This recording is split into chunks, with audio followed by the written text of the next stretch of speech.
안녕하세요. 오늘은 마태복음 17장을 좀 깊이 들여다볼까 합니다. 네, 마태복음 17장 이게 참 예수님의 영광스러운 모습이랑 또 제자들의 인간적인 모습이 확 대비되는 그런 장이죠. 맞아요. 산 위에서의 정말 눈부신 사건부터 또 산 아래 현실적인 문제들, 그리고 성전세 이야기까지 내용이 아주 꽉 차 있습니다. 바로 한번 시작해 볼까요? 좋습니다. 먼저 그 유명한 변화산 사건부터 얘기해야겠죠? 네. 예수님이 베드로, 야고보, 요한 딱 이 세 제자만 데리고 높은 산에 올라가시잖아요. 네, 핵심 멤버들이죠. 거기서 갑자기 모습이 변하시는데 와, 얼굴은 해같이 빛나고 옷은 그냥 빛처럼 하얘졌다고. 이게 정말 상상만 해도 좀 압도적인데요? 그렇죠. 근데 그냥 모습만 변한 게 아니라 모세하고 엘리야가 나타나서 예수님이랑 대화를 나눠요. 이게 중요해요. 아, 모세와 엘리야, 율법과 선지자의 대표격 인물들이군요. 맞습니다. 근데 누가복음을 보면 이들이 그냥 나타난 게 아니라 예수님이 예루살렘에서 별세하실 것, 그러니까 그분의 떠나가심, 영어로는 엑소도스라고 하죠. 이걸 이야기했다고 넘어요. 와, 그러니까 그 영광의 순간에 이미 십자가, 죽음에 대한 이야기가 오고 갔다는 거네요. 바로 그겁니다. 여기서 변모했다는 헬라어 단어 메타모르포오라는 게 쓰였는데 이게 그냥 겉모습만 살짝 바뀐 게 아니라 음. 그 본질적인 영광이 드러났다는 의미로 봐야 해요. 그 엄청난 걸 보고 베드로가 여기가 너무 좋으니까 초막 새 찍고 그냥 여기서 살죠 이러잖아요. 뭐랄까 좀 인간적인 반응 같기도 하고. 네, 충분히 이해는 가죠. 근데 순간에 황홀경에 머물고 싶었을 테니까요. 근데 바로 그때 하늘에서 음성이 들려오죠. 이는 내 사랑하는 아들이여 내 기뻐하는 자니 너희는 그의 말을 들으라. 네, 핵심은 추막 짓는 게 아니라 예수님 말씀 잘 듣는 거다. 딱 정리를 해주시죠. 제자들은 엄청 두려워하고요. 예수님이 또 다정하게 안심시켜 주시면서 근데 이 일은 인자가 죽었다가 살아날 때까지는 아무한테도 말하지 말라고 하시잖아요. 이건 왜 비밀로 하라고 하셨을까요? 이게 그 메시아 비밀이라는 개념이랑 연결되는데요. 사람들이 혹시 예수님을 그냥 정치적인 지도자 정도로 오해할까다, 그리고 결국엔 십자가랑 부활까지 다 포함해서 그분의 정체성을 제대로 이해하게 하려고 그러셨을 겁니다. 아, 그렇군요. 그리고 바로 제자들이 엘리야는 어떻게 된 거냐고 묻잖아요. 그때 예수님 대답이 또 의미심장하죠. 네, 이미 엘리야가 왔는데 사람들이 몰라보고 함부로 대했다. 그게 세례 요한이다. 그러시면서 인자도 똑같이 고난받을 거라고? 그쵸. 그러니까 산 위의 영광이랑 앞으로 닥칠 고난이 이게 딱 붙어 있는 거다. 이걸 다시 한번 보여주는 대목입니다. 와, 정말. 근데 그 산 위에서의 신비한 경험이랑 산 아래 현실이 너무 극명하게 대비돼요. 내려오자마자 귀신 들려서 막 불에도 뛰어들고 물에도 뛰어드는 아들 때문에 고통받는 아버지가 달려오잖아요. 네, 근데 더 안타까운 건 제자들이 그 아이를 못 고쳤다는 거죠. 맞아요. 그래서 예수님이 탄식하시잖아요. 아, 믿음이 없고 패역한 세대여. 내가 언제까지 너희와 함께 있어야 하냐. 이게 그냥 제자들만 나무라시는 게 아닌 것 같은데요. 네, 맞아요. 어떻게 보면 그 시대 전체, 아니 어쩌면 시대를 초월해서 우리 인간들의 그 불신앙에 대한 깊은 안타까움이 느껴지는 대목이죠. 네.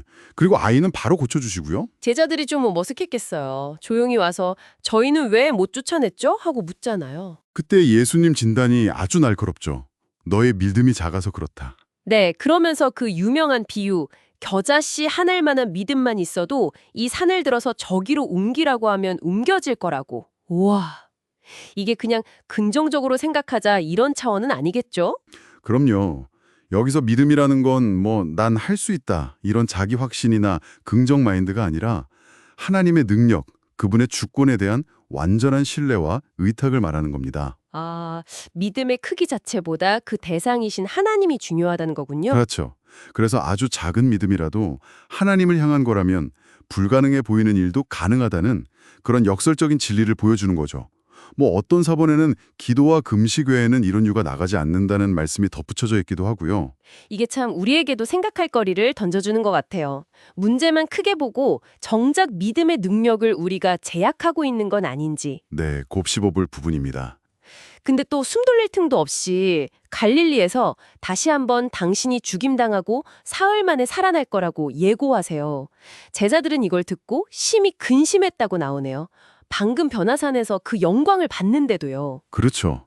아무리 영광을 봤어도 스승이 고난받고 죽는다는 현실은 받아들이기가 너무 두려웠을 겁니다. 그게 또 인간적인 모습이고요. 어쩌면 산 위에서 그 영광을 보여주신 이유가 바로 이 고난을 통과할 힘을 주시기 위해서였을 수도 있겠다 싶어요. 일리가 있네요. 자, 그리고 이제 마지막 이야기, 가버나움에서 성전세 내는 문제인데요. 네, 세금 걷는 사람들이 와서 베드로한테 대개 선생은 성전세 안 내시오 하고 묻죠. 이게 그냥 평범한 질문 같지만 당시 예수님과 종교 지도자들 사이에 그 긴장감을 생각하면 좀 예민할 수도 있었겠어요. 맞아요. 당시 유대인 성인 남녀는 누구나 성전에 반세겔씩 세금을 내야 했거든요. 근데 예수님이 베드로한테 비유를 드시잖아요.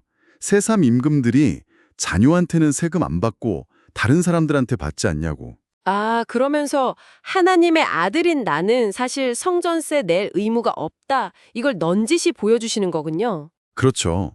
성전의 주인이신 아버지와의 특별한 관계를 드러내시는 거죠. 근데 결국 내라고 하시잖아요. 그것도 되게 신기한 방법으로요. 바다 가서 낚시해서 처음 잡는 물고기 입 열어보면 한 세겔 나올 거니까 그거로 당신이랑 내 거 내라고. 이건 또 왜 이렇게 하셨을까요? 여기서 예수님의 지혜가 정말 돋보이죠. 그러나 우리가 그들을 실족하게 하지 않기 위하여 이 말씀처럼 괜한 오해나 논쟁거리를 만들지 않고 공동체의 질서를 존중하시는 모습을 보여주시는 거예요. 아, 권리는 있지만 굳이 주장하지 않으시는. 네. 동시에 물고기 입에서 정확히 두 사람 몫의 세금, 그러니까 한 세겔이죠 이게, 나오는 기적을 통해서 당신의 신적인 능력, 또 필요를 채우시는 하나님의 섭리, 이런 걸 또 보여주시는 거고요. 정말 단순히 세금 내는 문제가 아니었네요. 그렇습니다. 자신의 권리보다는 더 큰 그림, 공동체의 화평을 생각하시는 거죠. 이렇게 보니까 마태복음 17장 정말 짧은 장인데도 산 위의 영광부터 산 아래의 현실적인 씨름, 믿음의 문제, 고난 예고, 세상과의 지혜로운 관계 맺음까지 정말 많은 내용이 담겨 있네요. 네, 맞습니다. 하늘의 영광과 땅의 현실이 어떻게 만나고 그 중심에 예수님이 어떤 분으로 서 계시는지를 정말 입체적으로 보여주는 장이라고 할 수 있겠습니다. 신성과 인성, 권능과 겸손, 자유로우심과 또 순응하심이 다 담겨 있죠. 오늘 마태복음 17장을 쭉 살펴봤는데요. 마지막으로 이 질문을 한번 던져보고 싶습니다. 이 장에서 드러난 그 신적인 계시와 아주 현실적인 도전들 사이의 관계가 오늘을 살아가는 당신의 삶 혹은 신앙 여정과는 어떻게 연결될 수 있을까요? 한번 깊이 생각해 보시면 좋겠습니다.